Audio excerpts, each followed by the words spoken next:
we've had this argument in British Virgin Islands, and they finally understood. But when you stand up on the stage and they're, panning the camera and they see your flag, they automatically start saying like British Virgin Islands or Antigua and Barbuda. Where's this? Let me look this up. And then if we have 2.5 plus million viewers each time, this is free.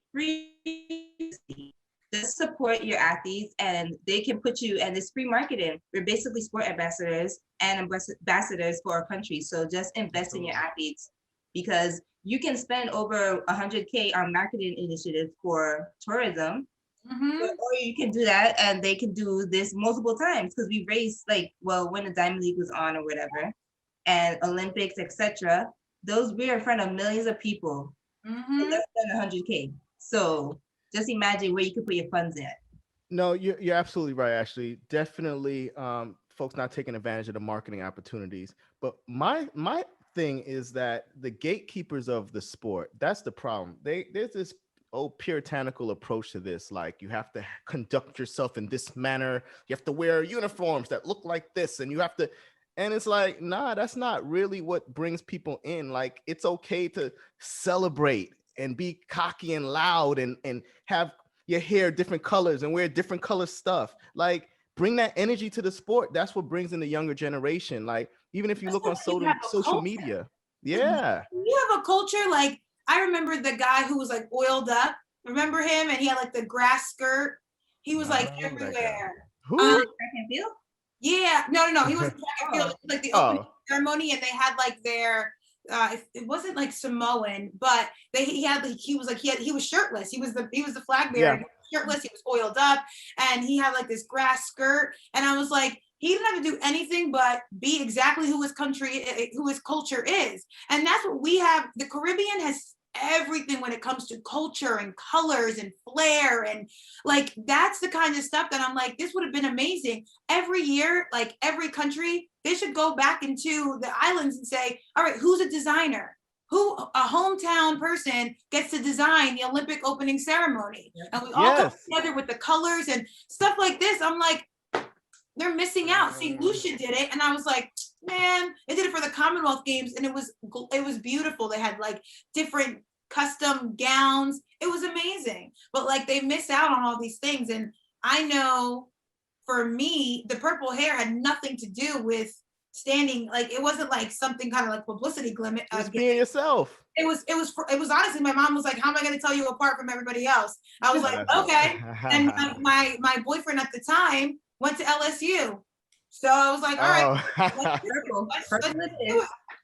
Yeah. So that's what happened. But Ashley, you're right. They missed out on an opportunity because I went viral on Twitter. And I was like, y'all could have used that.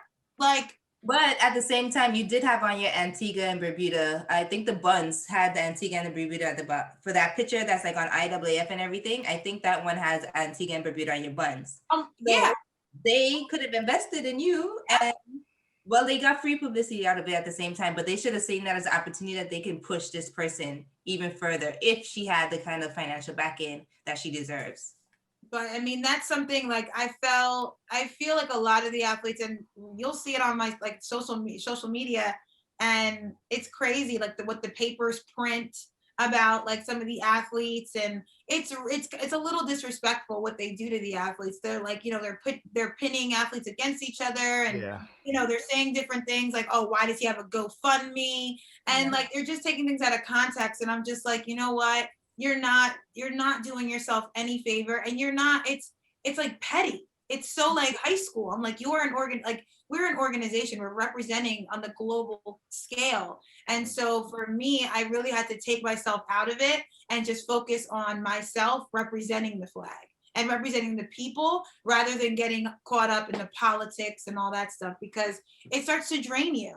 I was fighting for so long just to get on Olympic solidarity. And now that I'm very, very grateful. Honestly, I really am. But if I told anybody that I made $12,000 a year as my salary, they'd be like, you need a new job. You need a new career. Like, what are you doing? So for me, I'm very, very grateful. Obviously, the money helps me, but it's a lot harder of a journey. Do I hate it? No. I learned a lot about myself, how strong I can be, how resilient I can be. But it definitely put a bitter taste in my mouth. And that's why everyone's like, why are you so ready to retire? I'm like, because I'm tired of being broke. I'm tired of living, at the very bottom, but having to compete at the very top. So this summer hallelujah, if I can get there, I am ready to be done. To have a paycheck with a couple more zeros in it. Yeah. Yeah, exactly. Well, a lot of folks don't realize the differences in events when it comes to pay on the international level. Not all events are created equal when it comes to that. If you're runner up at the world champs in the 100 versus the high jump. Ooh.